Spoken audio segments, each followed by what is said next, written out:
בואו נדבר על גישה קצת אחרת לתמיכה בתלמידים, דווקא ברגעים המאתגרים. הרבה פעמים זה לא סתם הפרעה, זו בעצם קריאה שקטה לעזרה. וזה לא מתוך התרסה, זה פשוט ניסיון טבעי להתמודד עם הצפה רגשית. והאמת היא שהרגע הזה משפיע על כל הכיתה, ממש כמו אדווה במים.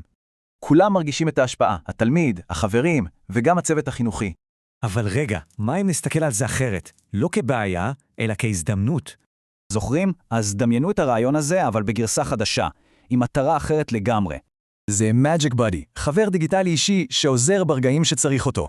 הבסיס פה הוא קשר חיובי, שנוצר מתוך אחריות וחיבור, לא מתוך ענישה. אז איך בעצם זה עובד? בואו נראה. זה תהליך ברור, ממצב של קושי, בחזרה ללמידה, בתחושת הצלחה. הכל מתחיל בסימון פשוט ודיסקרטי, דרך להגיד, אני צריך רגע.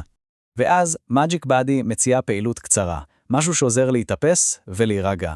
והחזרה לכיתה היא תמיד חיובית, היא נחגגת כהצלחה קטנה. אז במקום ניתוק וזמן אבוד, מקבלים הפסקה תומכת וחזרה חיובית. הערך פה הוא השילוב, תהליך מובנה עם חבר דיגיטלי שצומח ביחד. אבל זה הרבה יותר עמוק מסתם ניהול התנהגות. המטרה היא ליצור מרחב בטוח, מקום שבו כולם מרגישים שייכים ומוצלחים. כאן מתחיל חינוך אחר, חינוך שמבוסס על אמפתיה, הכלה והצלחה. כי כל רגע של קושי הוא הזדמנות. הזדמנות לצמוח.